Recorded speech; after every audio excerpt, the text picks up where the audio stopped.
Hi, I'm Daniel Fagensstrom, and this is assignment 12, where we talk about how space and time affect games and the feedback that they provide to affect those games. The first game that we're going to look at was Proteus, which for space it's kind of an open world. You just kind of wander around and can walk around and do stuff. There's not much to interact with, but there is a pretty big space for you to explore. However, this space pretty good at giving you feedback because what you explore affects what sounds you hear. The whole thing is kind of an interesting experience. There's lots of music and sounds coming from stuff, and the closer you get to stuff, different sounds play, or the farther you get from stuff, and it all affects kind of the music and the sound that's coming from the game based on where you are in relative space of the game. And then time's kind of another element in the game because time progresses while you're on the island. You can see the sun in the sky and watch it go past. Not to mention not just time like that, but there's also time like the seasons. As you progress farther in the game, more seasons pass. You can do this kind of manually by stepping in the little circle with all the things and it'll move on to the next season. I thought at first that it was just advancing it from night to day again, but I didn't realize until like the second time, oh, I'm changing seasons. And time gives feedback because depending on what season you're in, different stuff's available and there's different sounds. And then even with the day to night, night's a lot quieter and less active sounding than day. When it's day, it's lots of sounds and lots of music going on. Night, it's a lot more peaceful, a lot more quiet, and there's a lot more subtlety to all the music that's going on. The last thing about time is you only have so long to play before the game ends. At the end of winter, the game pretty much ends with your character floating off into the sky and waking up.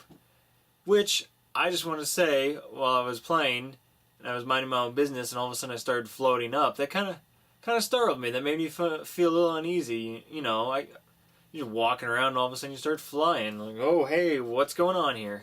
It was kind of a jarring, noticeable change when you're in the middle of, this state of comfort and all of a sudden something like that happens. The next game was The Long Dark. Like the previous one, it's kind of a big open space that you can explore and walk around in.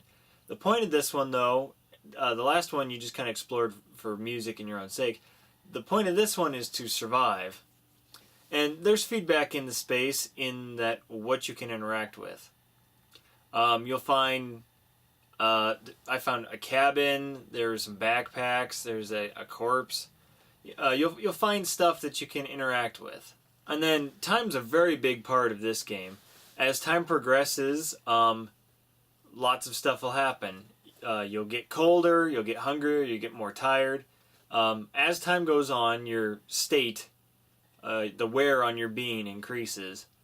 And actions will take time, like cooking food took time.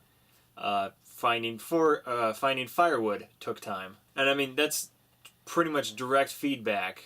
The amount of time you take versus, you take too long finding firewood and now it's dark and your character's cold. Bam, instant feedback right there. And on a personal note, I just want to say I think it's interesting. I probably wasn't a minute 30 seconds into the game when I got attacked by a wolf. And that severely set me back there at the beginning. But I was doing alright, things were on track, and I got about to the next day, and then the wolf came back to finish me off and killed me within literal steps of the door to the cabin. So next we have Real Mist, which is sort of a remake-ish of a much older game, Just Mist. In the original one, if I recall correctly, you went from screen to screen and then you clicked a transition. Whereas this one you can kind of wander around freely, so it's more of a kind of a full rendered space, kind of like the last two games.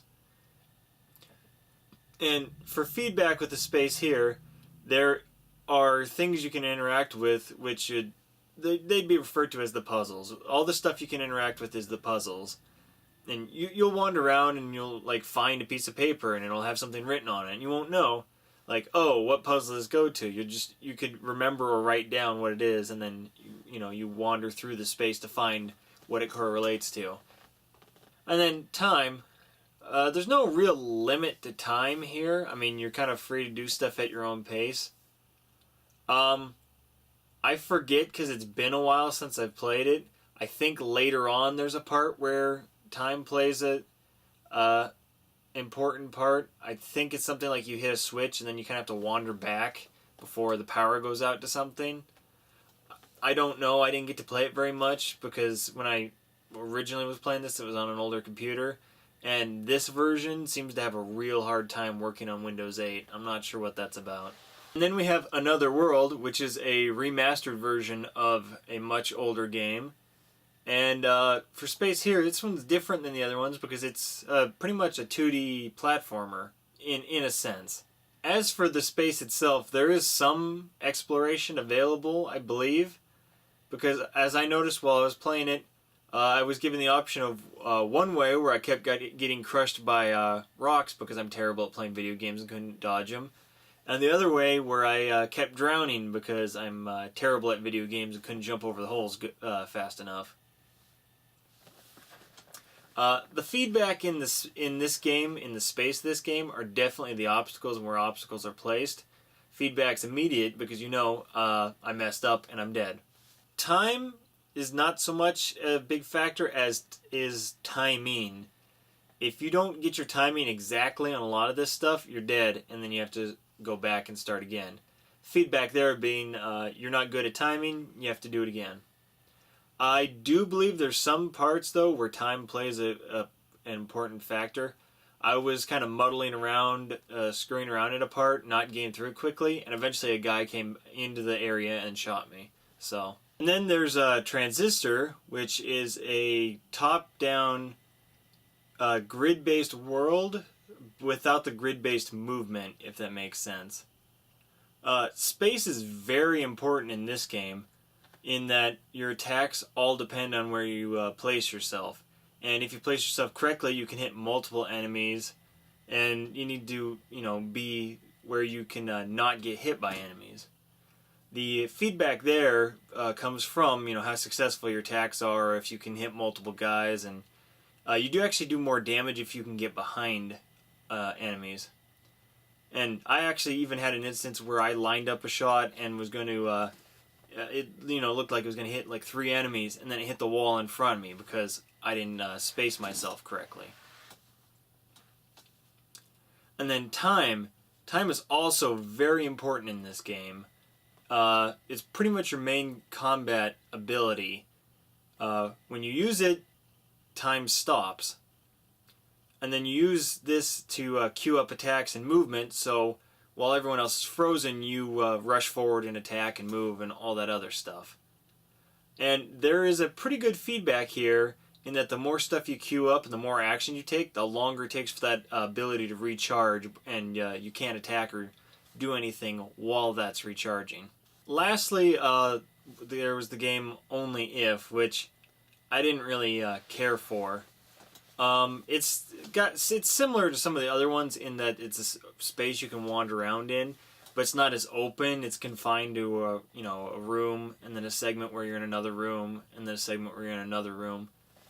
So it's like the other ones, but a lot more limited. And the feedback there in that space is that there's stuff you can interact with, and it'll give you little prompts for what you can pick up.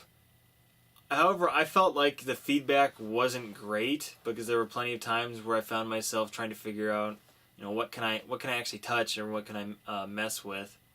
And there was a part where it asks for a key, and I found it completely by random, just kind of walking along the wall, hitting E, hoping to pick something up. Time sort of doesn't play a part in this one, I felt. There was a part... Well, there are parts where time's it seems to be important. There's a part where a character tells you have a minute to find a key. And then there's another part where you're kind of crawling away, and if you take too long, you get caught.